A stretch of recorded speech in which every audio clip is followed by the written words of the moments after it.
하루를 시작하며 함께 기도합니다. 전능하시고 영원하신 주님, 주님께서 지난밤 우리를 은혜로 지키시고 안전하게 보호하시사 새로운 하루를 시작해 하셨습니다. 오늘을 시작하며 주님께 기도하오니 밤과 같이 낮 또한 우리를 보호하시어 주를 잊지 않게 하옵소서. 오늘 하루 모든 어려움 속에서도 주를 바라보게 붙들어 주시옵소서. 하루의 시작을 주님과 함께 열어가오니 오늘 주님께서 우리와 동행하심을 기억하게 하는 일용할 은혜와 사랑, 이 말씀을 통해 깨닫게 하옵소서. 우리 주 예수 그리스도의 이름으로 기도합니다. 아멘. 오늘 이 아침 주님께서 우리에게 주시는 말씀은 누가복음 9장 1절에서 6절의 말씀입니다. 예수께서 12제자를 불러 모으사 모든 귀신을 제어하며 병을 고치는 능력과 권위를 주시고 하나님의 나라를 전파하며 앓는 자를 고치게 하려고 내보내시며 이르시되 여행을 위하여 아무것도 가지지 말라. 지팡이나 배낭이나 양식이나 돈이나 두 벌 옷을 가지지 말며 어느 집에 들어가든지 거기서 머물다가 거기서 떠나라. 누구든지 너희를 영접하지 아니하거든 그 성에서 떠날 때에 너희 발에서 먼지를 떨어버려 그들에게 증거를 삼으라 하시니 제자들이 나가 각 마을에 두루 다니며 곳곳에 복음을 전하며 병을 고치더라. 아멘. 다시 한번 주님께서 우리에게 주시는 말씀을 읽을 때에는요, 각자의 눈으로, 입으로, 그리고 마음으로 말씀을 따라 읽겠습니다. 그리고 잠시 주님께서 각자에게 주시는 말씀 앞에 머물러 기도합니다. 각자의 마음에 울리는 단어, 표현, 문장에 머물러 기도합니다. 주님 내게 말씀하소서. 주님 내게 듣게 하소서.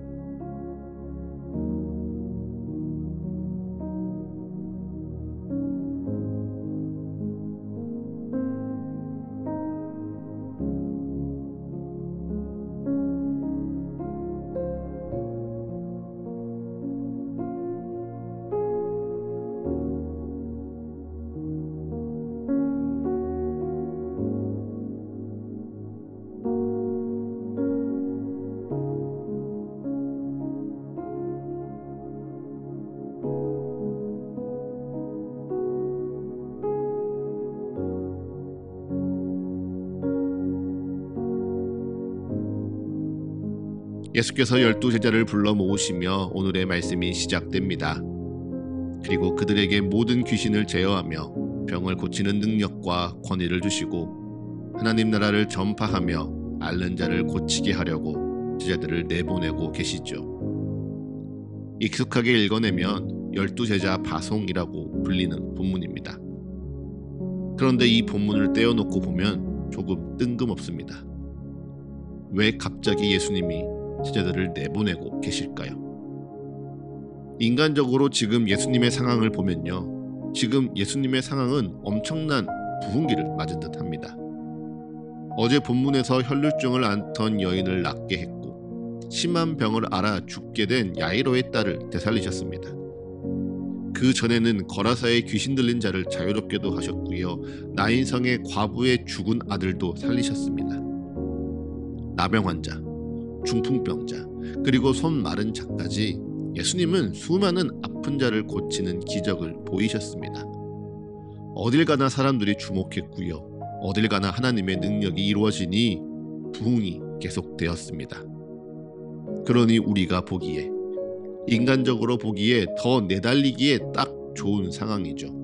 그런데 성경은 갑자기 예수님이 제자들을 내보내셨다 기록합니다. 왜일까요? 예수님이 너무 많은 사역들을 하셔서 힘이 드셨을까요? 예수님은 쉬시고 제자들이 일하도록 그들을 내보내셨을까요? 아니면 예수님 혼자 하는 것보다 12제자가 함께하는 것이 더 나으니 그들을 보내신 걸까요? 마치 스승이 제자에게 모든 것을 가르치고 이제 더 이상 가르칠 것이 없으니 너는 이제 하산하여 나의 가르침을 전하라 이야기한 것처럼 예수님이 그렇게 제자들을 세상으로 보내신 걸까요? 만약 그랬다면 제자들은 이제 예수님께 돌아올 필요가 없겠죠.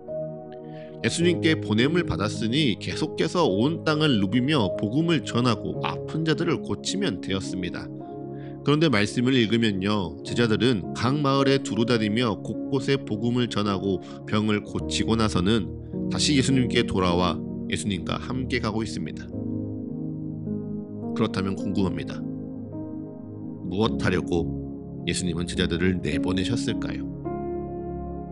이 질문 속에 이미 답이 있습니다. 예수님이 제자들을 내보내시는 이유, 그것은 제자들의 사명이 내보냄에 있기 때문입니다. 아포스텔로, 내보내다, 보냄을 받다로 표현되는 이 사명이 누가복음에 19번이나 기록될 만큼 예수님을 떠나 세상으로 나아가는 것, 세상에 보냄을 받는 것이요 제자들의 사명입니다. 예수님이 제자들을 부르신 이유가 그들을 사랑하시고 보호하시고 지키시고 인도하시며 내가 내게 복을 줄 것이야, 내가 내게 구원을 베풀 것이야 였다면 예수님은 굳이 제자들을 세상으로 보낼 이유도 필요도 없습니다. 그저 그 부르심의 이유대로 곁에 두고 복을 주고 삶을 채워주며 보호하면 되는 것이죠. 하지만 예수님은 이를 위해 제자들을 부르신 것이 아닙니다. 제자들에게 그저 채워주고 그들을 보호하고 지켜주시려고 제자들을 택하신 것이 아니죠.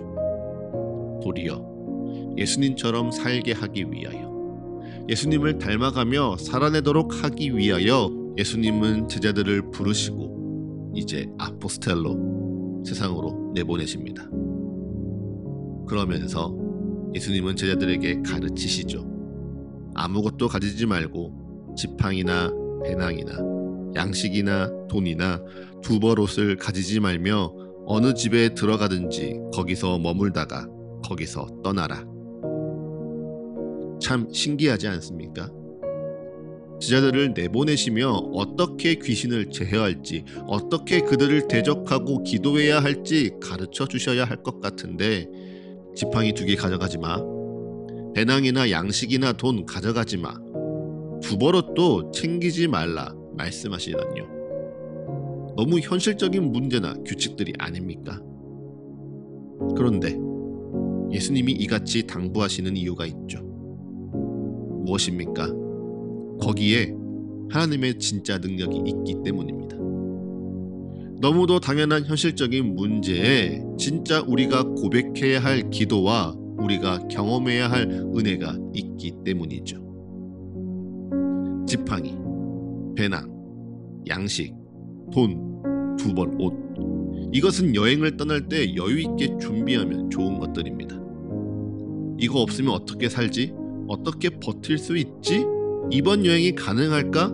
염려되고 걱정될 것들이죠. 그런데 그 염려가요, 바로 우리가 기도해야 할 곳입니다. 욕심껏 많이 준비하면 좋겠죠. 그런데 많이 준비하면 무거워집니다. 무거워지면요, 나아가기 어려워지고, 나아가기 어려워지면 보냄받아 나아가야 하는 이 삶이 버거워집니다. 그래서 내려놓자니, 그저 믿고 나아가자니 또 염려되고 불안하지요. 네, 그 마음을 기도하는 것입니다. 그 마음을 주님께 드리는 것이죠. 그렇게 기도하고 고백하며 경험하는 것입니다. 여호와 이레, 주님이 모든 필요를 채우신다. 어느 곳에 가든지 어느 집에 가든지 주님이 채우시고 먹이시고 살리신다. 왜? 나는 주님께 보냄받은 자이기 때문이다 라는 나의 사명을 경험하는 것입니다.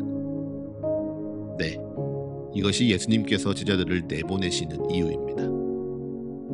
모든 복의 근원 되신 예수님께서 예수님의 놀라운 기적과 은혜에 젖어서 너희가 살아가는 것이 아니라 정말 너희가 살아내야 할 삶 곳곳에서 똑같이 나를 채우시고 입히시고 먹이시고 인도하시는 주님의 은혜를 경험하길 바라시며 예수님은 제자들을 내보내시는 것입니다. 그리고 제자들이 돌아올 때 다시금 그들을 격려하고 다독이며 또한 위로하시는 것이죠. 사랑하는 서가의 가족 여러분, 우리도 마찬가지입니다. 말씀을 받았으면요, 나아가는 것입니다. 예배를 드리고 말씀을 듣고 은혜를 받았으면 세상으로 나아가는 것이지요. 지팡이가 없으면 어떻습니까? 배낭이나 양식이 좋은 게 아니면 어떻습니까? 돈이나 두 벌 옷이 여유롭지 않으면 또 어떻습니까? 그것이요, 주님이 우리를 세상으로 내보내시는 이 놀라운 부르심과 사명에 걸림돌이 될 수는 없습니다. 주님 말씀하시니 말씀대로 나의 삶으로 나아가는 것입니다. 그리고 나의 삶의 그 자리에서 우리가 맞닥뜨리는 불안과 염려 속에서 기도하는 것입니다. 그리고 그 기도 가운데 우리 마음을 만지시고 위로하시는 하나님을 마주할 때, 거기에 우리는 또 믿음의 씨앗을 심는 것이고요. 우리의 마음은 하나님 보시기에 아름다운 좋은 땅으로 변해가는 것입니다. 그러니 오늘 이 말씀 앞에 나는 주님께 보냄받은 자임을 다시 기억할 수 있는 복된 하루 되시기를 축복합니다. 이 말씀 앞에서 하루를 시작할 때 나는 주님께 보냄을 받았으니 기도할 수 있는 권능이 내게 있음을 기뻐하시기를 축복합니다. 그래서 정말 내가 살아가는 그 삶의 자리 가운데 내가 무엇을 기도해야 할지, 내 마음을 어떻게 주님께 드려야 할지 하나하나 배우고 또한 새로워질 때 여러분의 믿음이 더욱 굳건해지고 단단하여져 가시기를 간절히 축복합니다. 말씀을 마치기 전 오늘부터 사태가 진정될 때까지 특별히 이 땅을 위해 함께 기도하기 원합니다. 우리 사회가 지금 뜻하지 않은 어려움에 놓여 있습니다. 생각지 못한 어려움을 맞이하여 해결해야 하는 시간에 있습니다. 그리고 그 어려움 속에 세상은 여전히 둘로 나뉘어져 있습니다. 서로가 서로를 믿지 못합니다. 서로가 서로를 미워합니다. 서로가 서로를 배척합니다. 서로가 서로를 짓밟으려 합니다.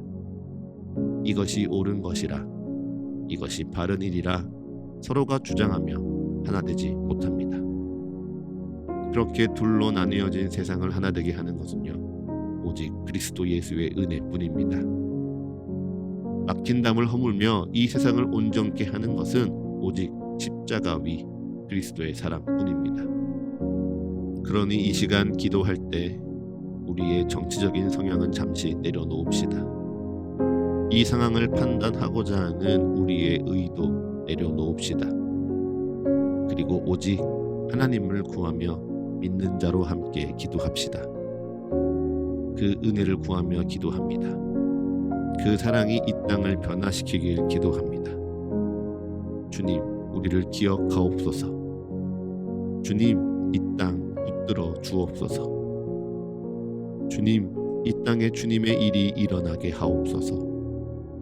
주님의 때에 주님의 뜻대로, 주님의 방법과 주님의 계획대로 이 땅 회복하여 주옵소서. 이 땅 온전케 하여 주옵소서. 주여, 우리를 긍휼히 여기시사 우리의 간구에 응답하옵소서. 이 시간 잠시 함께 기도하겠습니다.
이제 잠잠히 오늘날을 향한 주의 말씀을 묵상합니다. 겸손히 오늘 내게 주신 주의 마음을 고백합니다. 그리고 담담히 오늘 나의 삶을 주님께 드리며 기도합니다.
하루를 시작하는 예배를 마치며 함께 기도하겠습니다.